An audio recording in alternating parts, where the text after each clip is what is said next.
Hello दोस्तों, आज हम भारतीय राष्ट्रीय आंदोलन के कुछ महत्वपूर्ण प्रश्नों को अध्ययन करेंगे जो प्रत्येक प्रतियोगी परीक्षाओं में पूछे जाते हैं।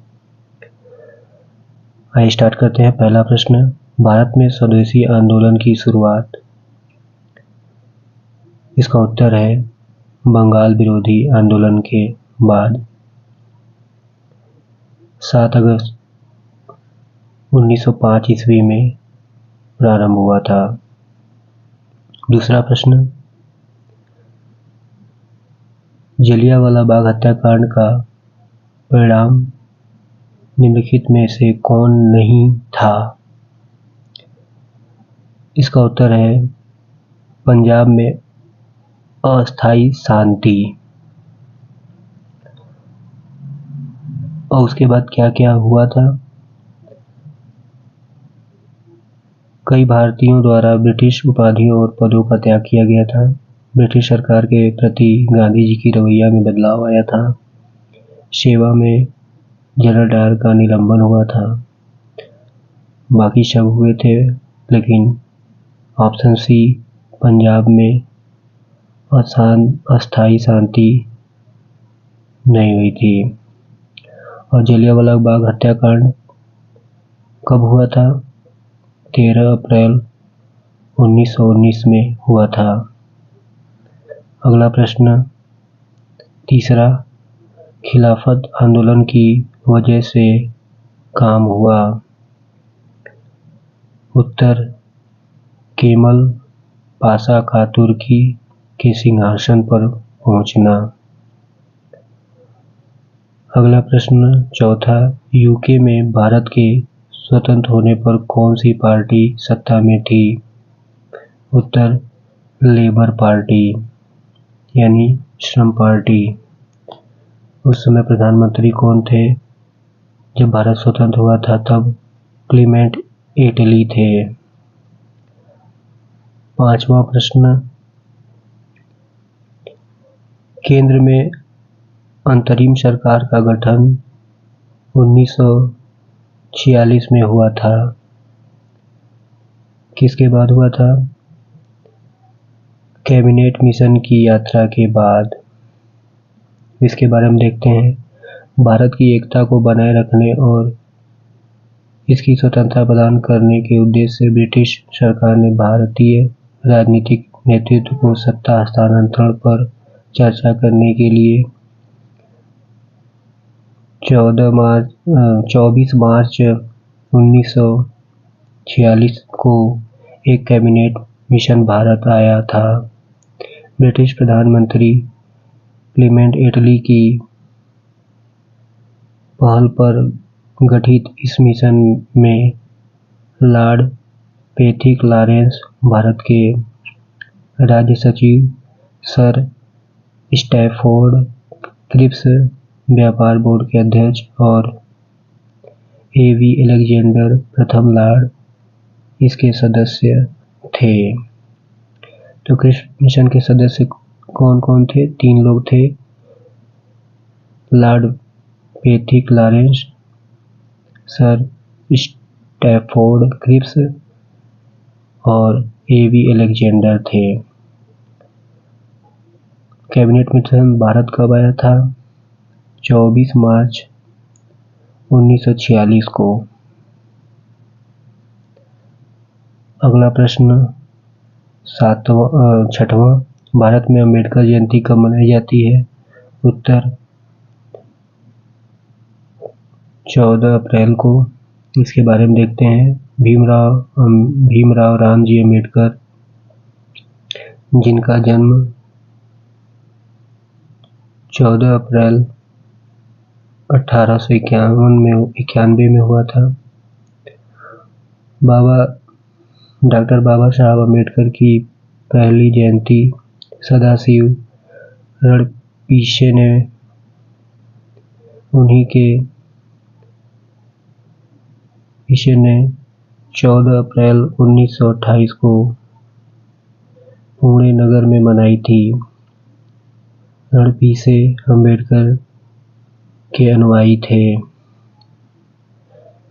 तो पहली बार किसने मनाई थी? सदाशिव रणपीछे ने। कब मनाई थी? 1928 में।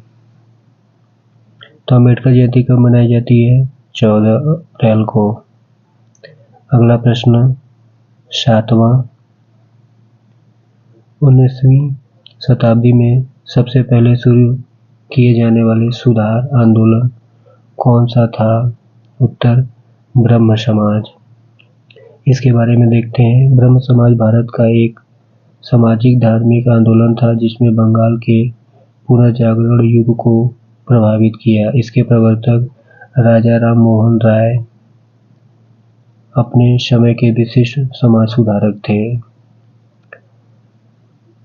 20 अगस्त 1828 में ब्रह्म समाज को राजा राम मोहन राय और द्वारिकानाथ टैगोर ने स्थापित किया था। तो ब्रह्म समाज की स्थापना कब हुई थी? 20 अगस्त 1828 ईस्वी को। अगला प्रश्न 8वां, भारत छोड़ो आंदोलन 1942 ईस्वी में किस महीने में शुरू किया गया था? इसका उत्तर है अगस्त में। इसके बारे में देखते हैं। भारत छोड़ो आंदोलन द्वितीय विश्व युद्ध के समय 8 अगस्त 1942 ईस्वी को प्रारंभ किया गया था। यह एक आंदोलन था जिसका लक्ष्य भारत में ब्रिटिश साम्राज्य को समाप्त करना था। यह आंदोलन महात्मा गांधी द्वारा अखिल भारतीय कांग्रेस समिति के मुंबई अधिवेशन में शुरू किया गया था। अगला प्रश्न 9वां, खिलाफत आंदोलन किसका विरोध करने के लिए आयोजित किया गया था? उत्तर ब्रिटिश द्वारा धार्मिक हस्तक्षेप यानी तुर्की के खलीफा को हटाए जाने के विरोध में। अगला प्रश्न 10वां, असहयोग आंदोलन किस वर्ष शुरू किया गया था? उत्तर 1920 ईस्वी में। अब इसके बारे में देखते हैं। रोलेट एक्ट, जलियांवाला बाग हत्याकांड और खिलाफत आंदोलन के उत्तर में गांधी जी ने 1 अगस्त 1920 ईस्वी में असहयोग आंदोलन प्रारंभ किया। असहयोग आंदोलन की पुष्टि भारतीय राष्ट्रीय कांग्रेस ने दिसंबर 1920 में नागपुर अधिवेशन में किया। तो असहयोग आंदोलन का प्रारंभ गांधी जी ने कब किया था? 1 अगस्त 1920 ईस्वी से प्रारंभ किया गया था। 11वां प्रश्न, गांधी जी ने असहयोग आंदोलन किस कारण वापस लिया? उत्तर चौरा चौरी कांड के कारण। इसके बारे में देखते हैं। 5 फरवरी 1922 ईस्वी को गोरखपुर जिले के चौरी चौरा नामक स्थान पर असहयोग आंदोलनकारियों ने क्रोध में आकर थाने में आग लगा दी, जिससे एक थानेदार और कई सिपाहियों की मृत्यु हो गई। इस घटना से दुखित होकर गांधी जी ने 11 फरवरी 1922 ईस्वी को असहयोग आंदोलन स्थगित कर दिया। तो चौरा चौरी कांड कब हुआ था? 5 फरवरी 1922 ईस्वी को। कहाँ हुआ था? गोरखपुर में। और इसके कारण असहयोग आंदोलन कब स्थगित हुआ था? 11 फरवरी 1922 को। अगला प्रश्न 12वां, स्वराज पार्टी के संस्थापक कौन थे? उत्तर मोतीलाल नेहरू और चित्तरंजन दास। इसके बारे में देखते हैं। 1923 ईस्वी में इलाहाबाद में चित्तरंजन दास और मोतीलाल नेहरू ने कांग्रेस के अंतर्गत स्वराज पार्टी की स्थापना की थी। अगला प्रश्न 13वां, रॉयल एशियाटिक सोसाइटी के संस्थापक कौन थे? इसका उत्तर है सर विलियम जान्स ने। तो रॉयल एशियाटिक सोसाइटी के संस्थापक सर विलियम जान्स थे। इसके बारे में देखते हैं। एशियाटिक सोसाइटी की स्थापना 5 जनवरी 1764 1984 को सर विलियम जोन्स ने कोलकाता स्थित फोर्ट विलियम में किया था। यह एक अद्वितीय संस्था है जिसने सभी साहित्यिक और वैज्ञानिक गतिविधियों के स्रोत के रूप में कार्य किया। 1832 ईस्वी में इसका नाम बदलकर the Asiatic Society of Bengal कर दिया गया और 1936 ईस्वी में इसका नाम बदलकर the Royal Asiatic Society of Bengal कर दिया गया। तो एशियाटिक सोसाइटी की स्थापना कब हुई थी? 15 जनवरी 1784 को। और इसका नाम रॉयल एशियाटिक सोसाइटी कब पड़ा था? 1936 ईस्वी में। अगला प्रश्न, नेताजी सुभाष राष्ट्रीय खेल संस्थान कहाँ स्थित है? उत्तर, पटियाला में। अगला प्रश्न 15वां, सर्वेंट ऑफ इंडिया सोसाइटी के संस्थापक थे? उत्तर, गोपाल कृष्ण गोखले। अब इसके बारे में देखते हैं। Note, servant of India society के संस्थापक गोपाल कृष्ण गोखले ने 1905 में पुणे महाराष्ट्र में किया था। इसका उद्देश्य विभिन्न जातियों और धर्मों के भारतीय नवयुवकों को एकजुट करना और कल्याण कार्यों में प्रशिक्षित करना था। यह देश का पहला धर्मनिरपेक्ष संगठन था।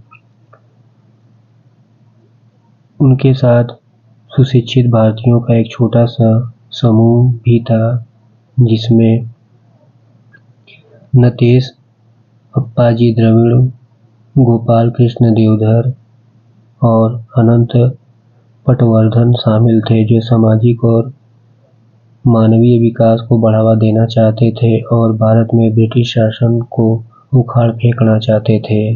तो सर्वेंट ऑफ इंडिया सोसाइटी के संस्थापक कौन थे? गोपाल कृष्ण गोखले जी थे। और इसका स्थापना कब हुई थी? 1905 ईस्वी में। अगला प्रश्न 16वां, क्रांतिकारियों की गुप्त संस्था अभिनव भारत को किसने संगठित किया? उत्तर, विनायक दामोदर सावरकर ने। इसके बारे में देखते हैं।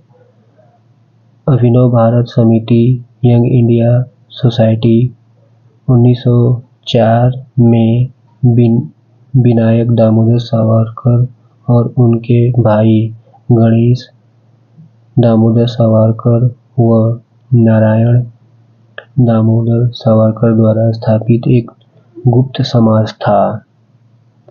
अगला प्रश्न 17वां, भारत के स्वतंत्रता संघर्ष के दौरान डेक्कन एजुकेशन सोसाइटी नामक संस्था की स्थापना किसने की थी? इसका उत्तर है बाल गंगाधर तिलक जी ने की थी। तो बाल गंगाधर तिलक जी ने डेक्कन एजुकेशन सोसाइटी की स्थापना की थी। इसके बारे में देखते हैं।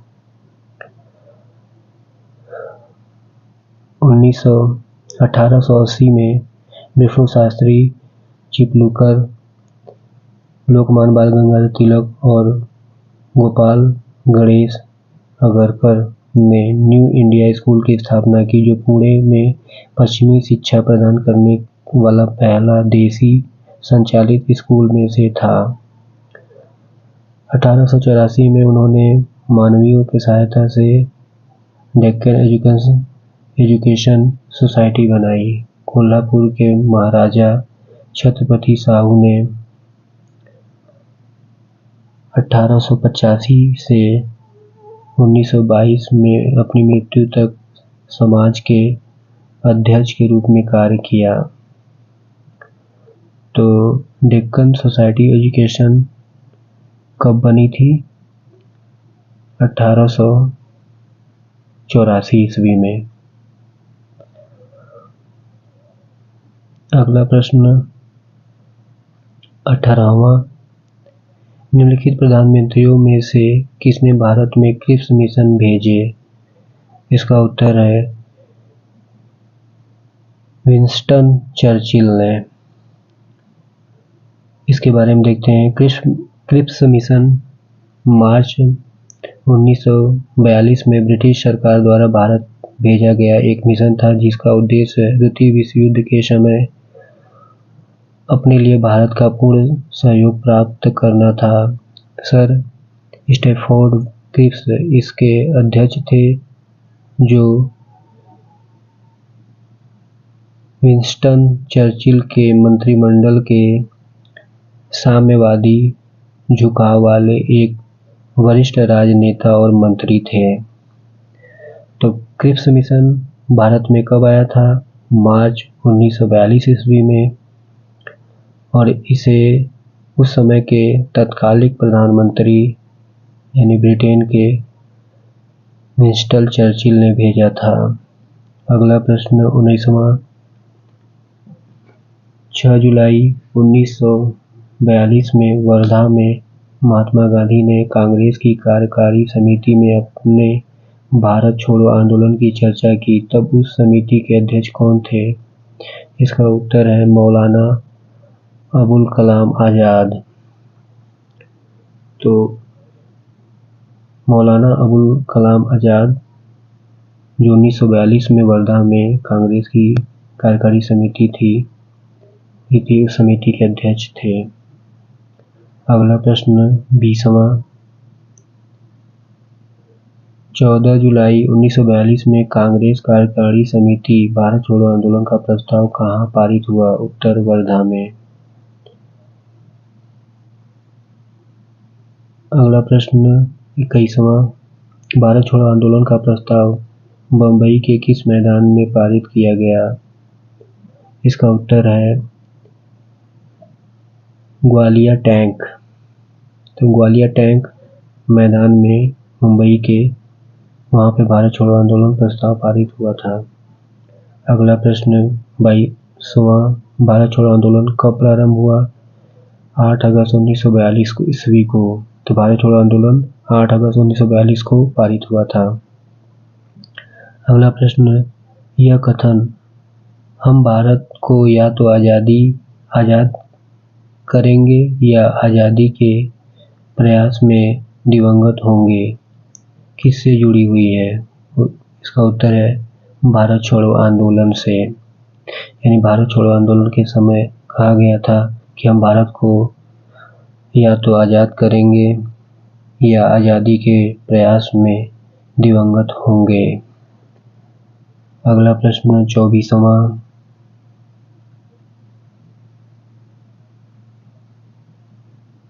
प्रश्न, निम्नलिखित में से किन पार्टियों ने भारत छोड़ो आंदोलन का समर्थन नहीं किया था?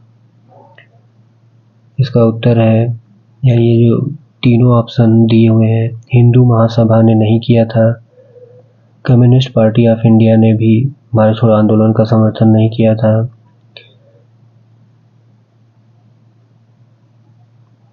यूनियनिस्ट पार्टी ऑफ पंजाब ने भी नहीं किया था। यानी उपरोक्त, इसका उत्तर होगा उपरोक्त सभी।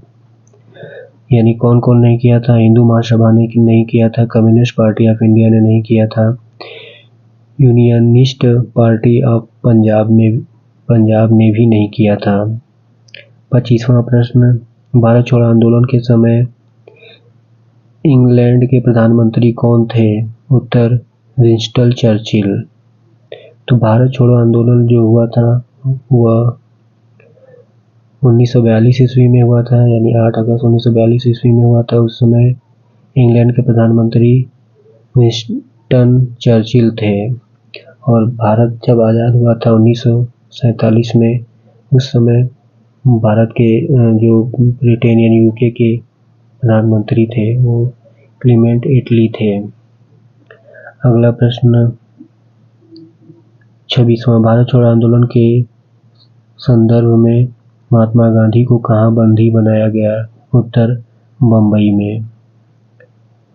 अगला प्रश्न 27वां, जयप्रकाश नारायण को राष्ट्रीय स्तर के नेता की पहचान किस संदर्भ में मिली? उत्तर, कांग्रेस समाजवादी दल की स्थापना के संदर्भ में। यानी जयप्रकाश नारायण जी कांग्रेस समाजवादी दल की स्थापना किए थे, उनके बारे में देखते हैं। इनका जन्म 11 अक्टूबर 1902 में सिताब दियारा, बलिया जिले, उत्तर प्रदेश, भारत में हुआ था। यह भारतीय स्वतंत्रता सेनानी थे और इंदिरा गांधी को पदच्युत करने के लिए इन्होंने संपूर्ण क्रांति नामक आंदोलन चलाया। यानी संपूर्ण क्रांति नामक आंदोलन किसने चलाया था? जयप्रकाश नारायण जी ने चलाया था। इनको 1999 में इन्हें मरणोपरांत भारत रत्न दिया गया था और 1965 में इन्हें मैग्सेसे पुरस्कार से सम्मानित किया गया था। अगला प्रश्न 28वां, भारत छोड़ो आंदोलन के दौरान उत्तर प्रदेश के निम्नलिखित जिलों में से किसमें समानांतर सरकार की स्थापना की गई थी? उत्तर, बलिया। अब इसके बारे में देखते हैं। यानी बलिया में समानांतर सरकार की स्थापना की गई थी। इसके बारे में देखते हैं। चित्तू पांडे के नेतृत्व में लोगों ने कलेक्ट्रेट सहित सभी सरकारी कार्यालयों पर तिरंगा झंडा फहराया और 19 अगस्त 1942 की शाम करीब 6 बजे बलिया को आजाद राष्ट्र घोषित करते हुए देश में सबसे पहले ब्रिटिश सरकार के समानांतर स्वतंत्र बलिया प्रजातंत्र की सरकार का गठन हुआ। चित्तू पांडे को शासनाध्यक्ष नियुक्त किया गया। यानी कब समानांतर सरकार कहाँ हुआ था? बलिया में। कब हुआ था? 19 अगस्त 1942 ईस्वी में हुआ था और उसके शासनाध्यक्ष कौन थे? चित्तू पांडे। इसको याद कर रहेंगे। अगला प्रश्न 29वां प्रश्न देखते हैं। निम्नलिखित में से किस वर्ष बंगाल के मिदनापुर जिले में जातीय सरकार की स्थापना हुई थी? इसका उत्तर है वर्ष 1942 ईस्वी में। यानी 1942 ईस्वी में बंगाल के मिदनापुर जिले में जातीय सरकार की स्थापना हुई थी। अब इसके बारे में देखते हैं। ताम्रलिप्ता जातीय सरकार का गठन 17 दिसंबर 1942 को हुआ था। यह पश्चिम बंगाल के मिदनापुर में एक स्वतंत्र समानांतर सरकार थी। इसका गठन भारत छोड़ो आंदोलन के दौरान हुआ था। अगला प्रश्न 30वां, नेताजी सुभाष चंद्र बोस का जन्म किस नगर में हुआ था? उत्तर, कटक। कटक कहाँ पे है? उड़ीसा में। अगला प्रश्न 31वां प्रश्न, INA किसके दिमाग की उपज थी और किसने इसकी स्थापना की? उत्तर, मोहन सिंह। इसके बारे में देखते हैं। इंडियन नेशनल आर्मी की स्थापना मूल रूप से कैप्टन मोहन सिंह ने सितंबर 1942 में जापान के भारतीय युद्धबंदियों POW के साथ सिंगापुर में की थी। अगला प्रश्न 32वां, निम्नलिखित में से किसने आजाद हिंद फौज की स्थापना की? उत्तर, सुभाष चंद्र बोस ने। तो आजाद हिंद फौज की स्थापना किसने की थी? सुभाष चंद्र बोस ने। अब इसके बारे में देखते हैं विस्तार से। आजाद हिंद फौज की स्थापना 1942 में रास बिहारी बोस द्वारा की गई, जिन्होंने अंततः आजाद हिंद फौज का नेतृत्व स्थानांतरित सुभाष चंद्र बोस को कर दिया। सुभाष चंद्र बोस की कमान वाली आजाद हिंद फौज ने रास बिहारी बोस को अपने सर्वोच्च सलाहकार के रूप में जारी रखा। आजाद हिंद फौज 21 मार्च 1944 को दिल्ली चलो के नारे के साथ भारत आई। अगला प्रश्न 33वां आज़ाद हिंद सरकार के निर्माण की घोषणा की गई? उत्तर 21 अक्टूबर 1943 ईस्वी को। तो इसके बारे में देखते हैं। 21 अक्टूबर 1943 को सुभाष चंद्र बोस ने सिंगापुर में भारत की अंतिम सरकार आज़ाद हिंद सरकार की स्थापना की। बोस इस सरकार के अध्यक्ष, प्रधानमंत्री और सेना अध्यक्ष थे।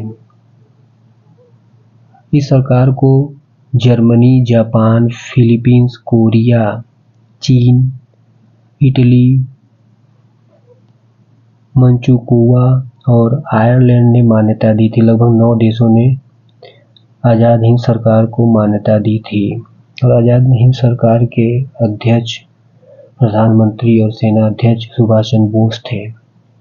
अगला प्रश्न 34वां, किस भारतीय क्रांतिकारी ने सुभाष चंद्र बोस को इंडियन नेशनल आर्मी के गठन में सक्रिय सहयोग किया था?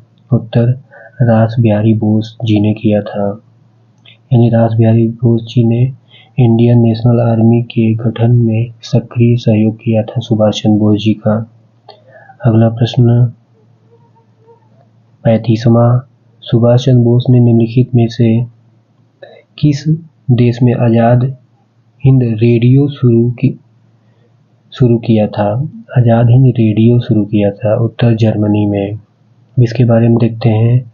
आज़ाद हिंद रेडियो एक रेडियो सेवा थी जिसे जर्मनी में सुभाष चंद्र बोस ने 1942 ईस्वी में शुरू किया था, जबकि भारत छोड़ो आंदोलन पूरे भारत में जारी था। प्रारंभ में यह जर्मनी में आधारित था, लेकिन इसका मुख्यालय बाद में सिंगापुर और बाद में रंगून में स्थानांतरित हो गया। अगला प्रश्न 36वां, इनमें से किसने रानी लक्ष्मीबाई रेजिमेंट की स्थापना की? उत्तर सुभाष चंद्र बोस ने। अब इसके बारे में देखते हैं। झांसी की रानी रेजिमेंट भारतीय राष्ट्रीय सेना की महिला रेजिमेंट थी। इसका गठन 12 जुलाई 1943 को सुभाष चंद्र बोस जी के द्वारा किया गया था। तो झांसी की रानी रेजिमेंट कब गठन किया गया था? 12 जुलाई 1943 को। किसने किया था? सुभाष चंद्र बोस ने। अगला प्रश्न देखते हैं 37वां, आज़ाद हिंद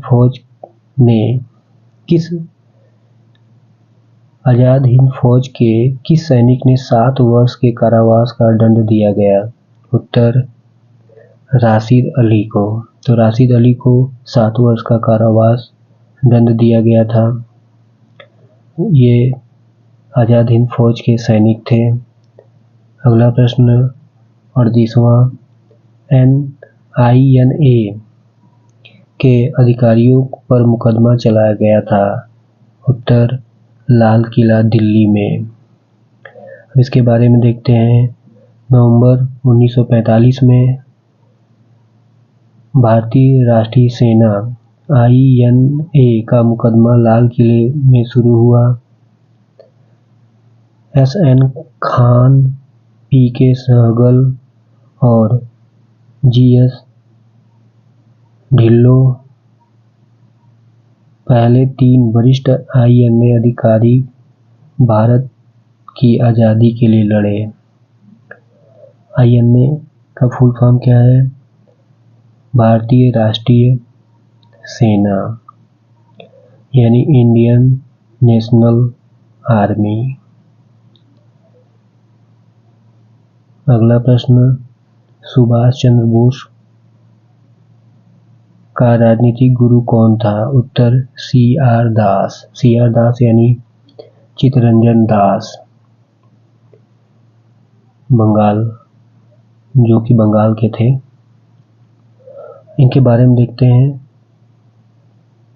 चित्तरंजन दास का जन्म 5 नवंबर 1870 को कोलकाता में हुआ था। चित्तरंजन दास के पिता भुवन मोहन दास कलकत्ता उच्च न्यायालय के जाने माने वकील में से एक थे। यह सुप्रसिद्ध भारतीय नेता, राजनीतिज्ञ, वकील, कवि, पत्रकार और भारतीय स्वतंत्रता आंदोलन के प्रमुख नेता थे। इन्होंने कई बड़े स्वतंत्रता सेनानियों के मुकदमे भी लड़े। दार्जिलिंग में 16 जनवरी 1925 को तेज बुखार के कारण इनका निधन हो गया। इन्होंने निधन से पूर्व अपनी बहुत सी सारी संपत्ति गरीबों और असहायों में दे दिया, अस्पताल बनवाया, विद्यालय बना है इनके नाम पे बंगाल में बहुत सारे। दार्जिलिंग और कोलकाता दोनों जगह इनकी प्रॉपर्टीज थी जिसे इन्होंने दान दे दिया था। अगला प्रश्न 40वां, कैबिनेट मिशन की अध्यक्षता किसके द्वारा की गई? उत्तर सर पी लॉरेंस। यानी अब इसके बारे में देखते हैं। कैबिनेट मिशन की अध्यक्षता सर पैथिक लॉरेंस ने की थी। मिशन ने भारतीय राष्ट्रीय कांग्रेस और मुस्लिम लीग के प्रस्तावों को स्वीकार करने के लिए बातचीत की। ब्रिटिश प्रधानमंत्री क्लेमेंट एटली की पहल पर गठित इस मिशन में Lord Pethick Lawrence, sir Stafford Cripps और एवी अलेक्जेंडर इसके सदस्य थे कैबिनेट मिशन के। अगला प्रश्न, निम्नलिखित में किस एक ने भारत के लिए त्रिस्तरीय शासन व्यवस्था का प्रस्ताव किया था? उत्तर कैबिनेट मिशन ने। इसके बारे में देखते हैं। कैबिनेट मिशन योजना ने ब्रिटिश भारत के लिए 3 स्तरीय प्रशासनिक संरचना का प्रस्ताव रखा था, जिसमें शीर्ष स्थान पर संघीय संघ, निचले स्तर पर व्यक्तिगत प्रांत और मध्य स्तर के रूप में प्रांतों के समूह शामिल थे। उत्तर पश्चिम भारत, पूर्वी भारत और भारत के शेष मध्य भागों के लिए 3 समूह प्रस्तावित किए गए, जिन्हें क्रमशः ग्रुप ए, बी, सी कहा जाता है। भारतीय राष्ट्रीय कांग्रेस और मुस्लिम लीग के बीच अविश्वास के कारण कैबिनेट मिशन की योजना विफल हो गई और ब्रिटिश सरकार ने नए समाधान खोजने के लिए लॉर्ड वेवेल के स्थान पर नए वायसराय लॉर्ड माउंटबेटन को नियुक्त किया।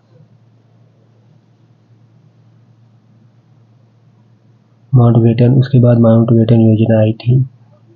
अगला प्रश्न 42वां, किस राजनीतिक दल ने 6 जून 1946 को कैबिनेट मिशन प्लान को औपचारिक रूप से स्वीकार कर लिया, जिसने संप्रभु पाकिस्तान की मांग को अस्वीकार कर दिया था? उत्तर मुस्लिम लीग ने। अब इसके बारे में देखते हैं। मुस्लिम लीग की परिषद ने 6 जून 1946 को मिशन के प्रस्ताव को स्वीकार कर लिया, क्योंकि उसने वेवेल से गारंटी ली थी कि यदि कांग्रेस ने प्रस्ताव स्वीकार नहीं किया तो लीग को अंतरिम सरकार में रखा जाएगा।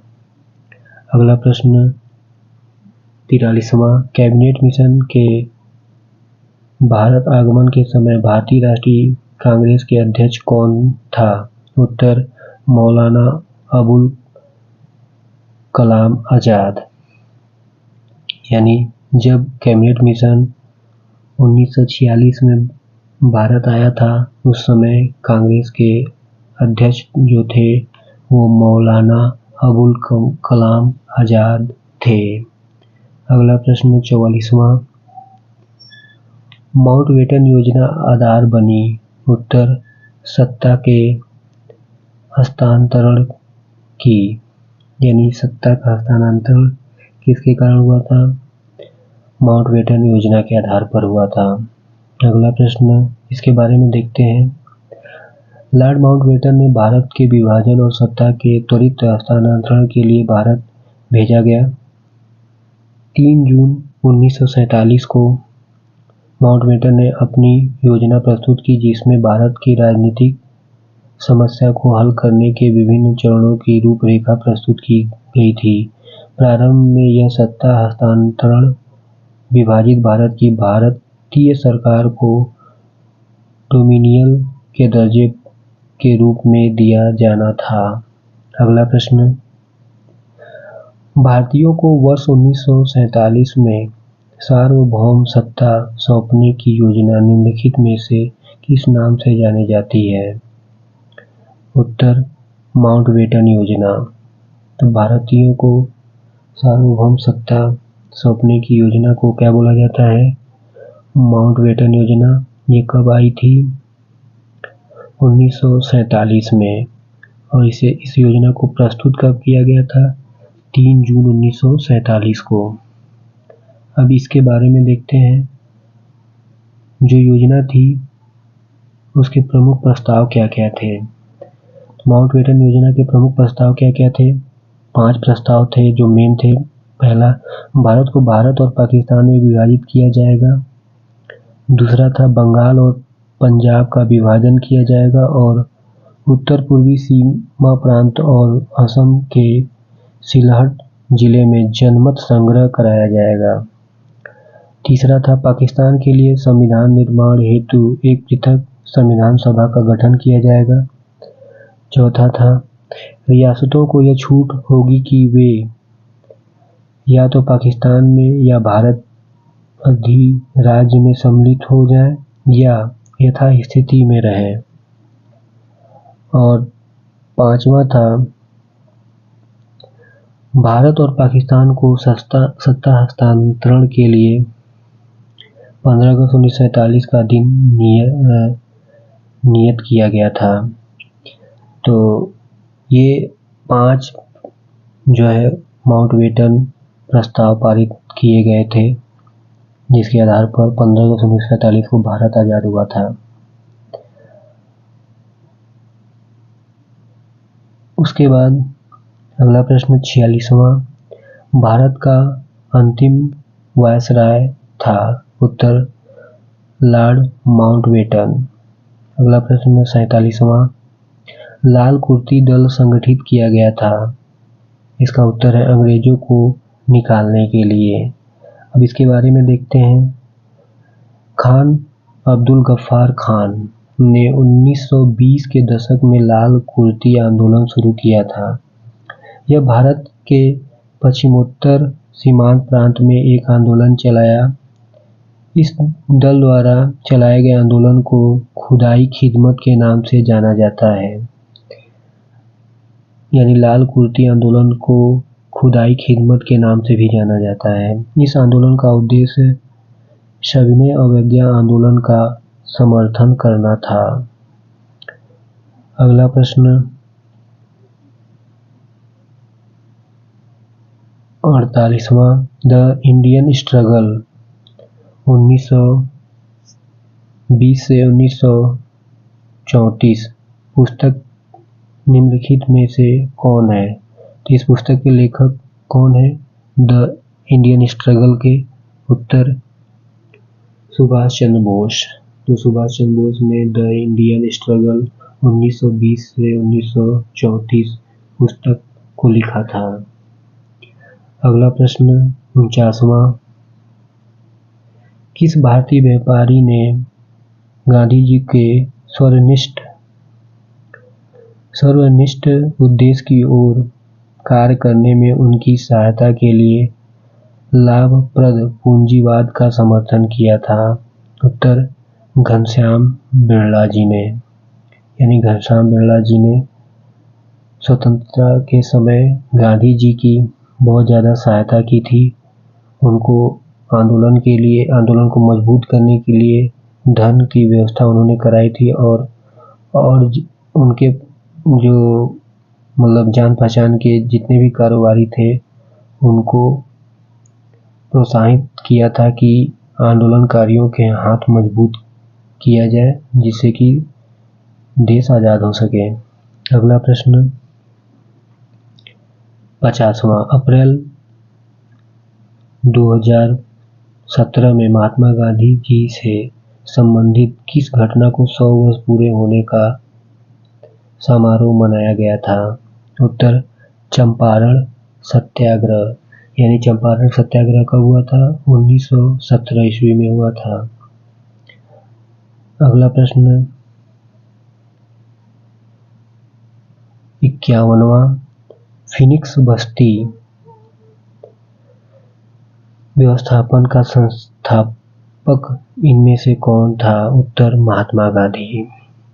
फिनिक्स बस्ती, अब इसके बारे में देखते हैं, बहुत इंपॉर्टेंट है। डरबन, दक्षिण अफ्रीका में फिनिक्स आश्रम की स्थापना महात्मा गांधी जी ने की थी।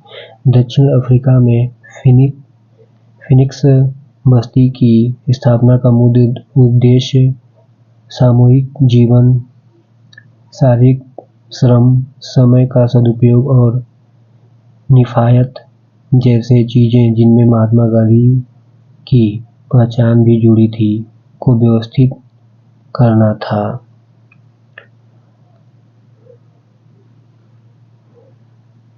अगला प्रश्न, भारत के लिए डिस्ट्रिक्ट जिला मजिस्ट्रेसी से स्वतंत्र 4 पिलर स्टेट की अवधारणा का सुझाव किसने दिया था? यानी 4 पिलर स्टेट की सुझाव किसने दिया था? उत्तर, राम मनोहर लोहिया ने। यानी राम मनोहर लोहिया ने 4 पिलर स्टेट की अवधारणा का सुझाव दिया था। इसके बारे में देखते हैं। राम मनोहर लोहिया जी राजनीतिक प्रशासनिक शक्ति के अंतरण के प्रबल पक्षधर थे। उन्होंने 4 पिलर स्टेट वाक्यांश गढ़ा, जहां उन्होंने पंचायती राज का समर्थन किया। उन्होंने 1929 में कलकत्ता विश्वविद्यालय से स्नातक किया। अगला प्रश्न 53वां, ब्रिटिश भारत में किस राजनीतिज्ञ ने उस पाकिस्तान का विरोध किया था जिसका अर्थ मुस्लिम राज यहाँ और हिंदू राज कहीं और होता? उत्तर, खान अब्दुल गफ्फार खान। खान अब्दुल गफ्फार खान ने 1920 के दशक में लाल कुर्ती आंदोलन शुरू किया था, जिसे खुदाई खिदमत भी कहा जाता है। अगला प्रश्न 54वां, स्वतंत्र भारत के प्रथम मंत्रिमंडल में शिक्षा मंत्री कौन थे? उत्तर, मौलाना अबुल कलाम आजाद। तो मौलाना अबुल कलाम आजाद स्वतंत्र भारत के प्रथम मंत्रिमंडल के शिक्षा मंत्री थे। और जब भारत आजाद हुआ था उस समय कांग्रेस के अध्यक्ष मौलाना अबुल कलाम आजाद ही थे। अगला प्रश्न 55वां, निम्नलिखित में से किस एक इतिहासकार ने भारत छोड़ो आंदोलन को एक स्वतः प्रवर्तित क्रांति के रूप में वर्णन किया? उत्तर है डेविड अर्नोल्ड ने। यानी डेविड अर्नोल्ड ने भारत छोड़ो आंदोलन को स्वतः प्रवर्तित क्रांति के रूप में वर्णित किया था। अगला प्रश्न 56वां, कांग्रेस में इसमें से किसने समाजवादी दृष्टिकोण का प्रतिनिधित्व किया था? उत्तर, नरेंद्र देव ने। इसके बारे में देखते हैं। 17 मई 1934 को जेपी नारायण ने पंजाब में एक बैठक बुलाई जिसमें बिहार कांग्रेस सोशलिस्ट पार्टी की स्थापना की गई। वह एक गांधीवादी समाजवादी थे। नारायण पार्टी के महासचिव बने और आचार्य नरेंद्र देव अध्यक्ष बने। यानी समाजवाद दृष्टिकोण के प्रतिनिधित्व किसने किया था? नारायण देव ने किया था, नरेंद्र देव ने किया था, जो कि उस नारायण पार्टी के अध्यक्ष, नारायण पार्टी के महासचिव थे और वो नरेंद्र देव अध्यक्ष थे। अगला प्रश्न, रविन्द्रनाथ टैगोर ने अपनी नाइटहुड की उपाधि किस कारण त्याग दी? उत्तर, जलियांवाला बाग हत्याकांड के कारण। तो जलियांवाला बाग हत्याकांड के कारण रविन्द्रनाथ टैगोर जी ने नाइट अंग्रेजों द्वारा दी गई नाइटहुड की उपाधि को त्याग दिया था। अगला प्रश्न 58 किसकी दृष्टि में क्रिप्स प्रस्ताव एक टूटते हुए बैंक के नाम का एक उत्तर दिनांकित चेक था, यानी पोस्ट डेटेड चेक अपॉन ए क्रशिंग बैंक। उत्तर महात्मा गांधी जी ने, यानी महात्मा गांधी जी ने क्रिप्स मिशन को एक टूटते हुए बैंक के नाम का एक उत्तर दिनांकित चेक कहा था। अगला प्रश्न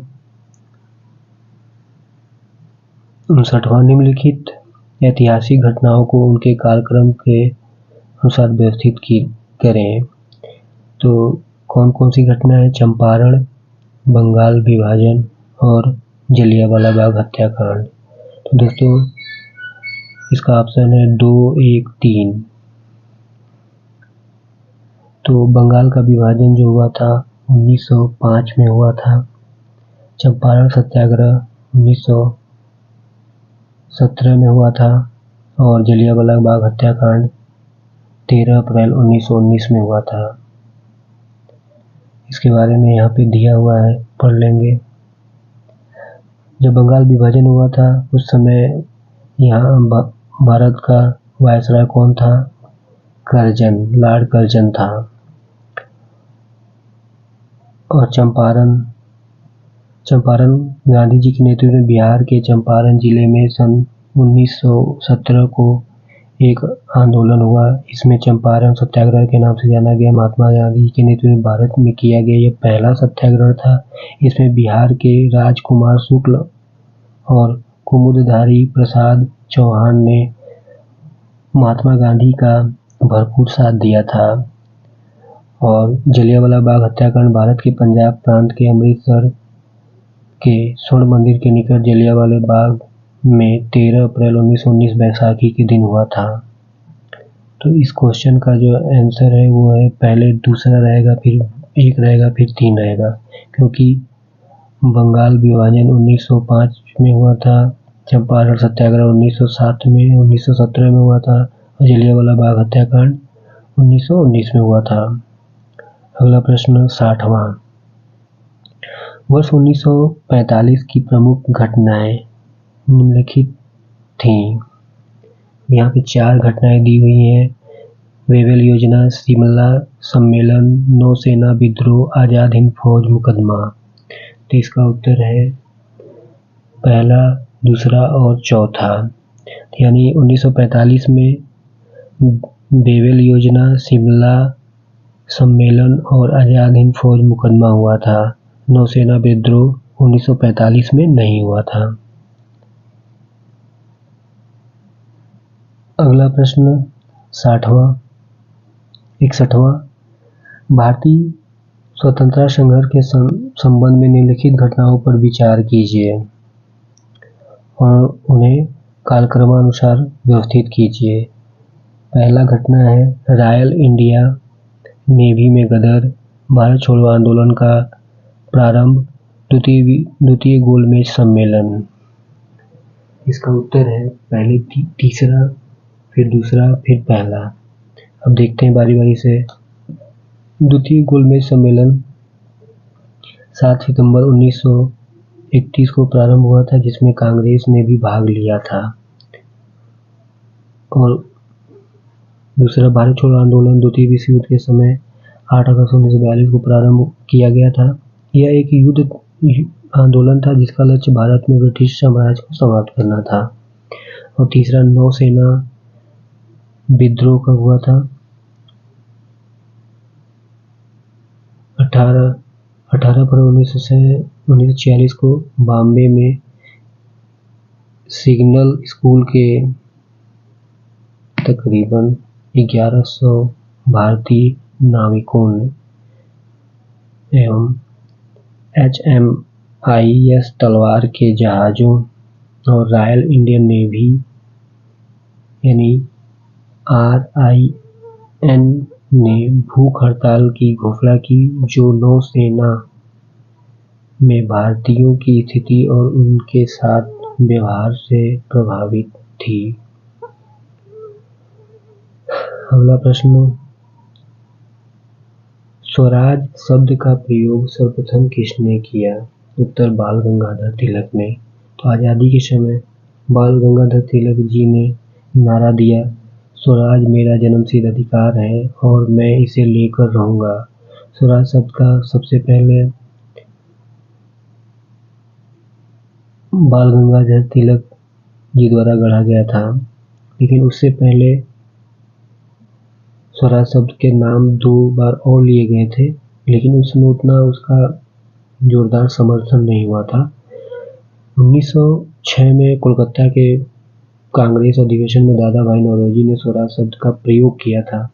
बाद में बाल गंगाधर तिलक और अरविंद घोष ने भी स्वराज शब्द की बात कही, किंतु स्वराज शब्द का पहला उद्घोष स्वामी दयानंद सरस्वती जी ने किया था, लेकिन आधिकारिक तौर पर बाल गंगाधर तिलक ने किया था और ये स्वतंत्रता के समय ही किया था। अब अगला प्रश्न 63वां, निम्नलिखित में से किस नेता ने वर्ष 1906 में कलकत्ता कांग्रेस अधिवेशन की स्थापना की थी? उत्तर, दादा भाई नौरोजी ने। अगला प्रश्न 64वां, भारत में राष्ट्रीय कांग्रेस के वर्ष 1905 में बनारस अधिवेशन का अध्यक्ष कौन था? उत्तर, गोपाल कृष्ण गोखले। अब गोपाल कृष्ण गोखले जी के बारे में देखते हैं। गोपाल कृष्ण जी गोखले जी को महात्मा गांधी जी अपना राजनीतिक गुरु मानते थे। इनके बारे में एक और प्रसिद्ध घटना, इन्होंने 1905 में सर्वेंट ऑफ इंडिया सोसाइटी की स्थापना की थी और जो गोपाल कृष्ण गोखले थे उनके जो गुरु थे वो थे महादेव गोविंद रानडे।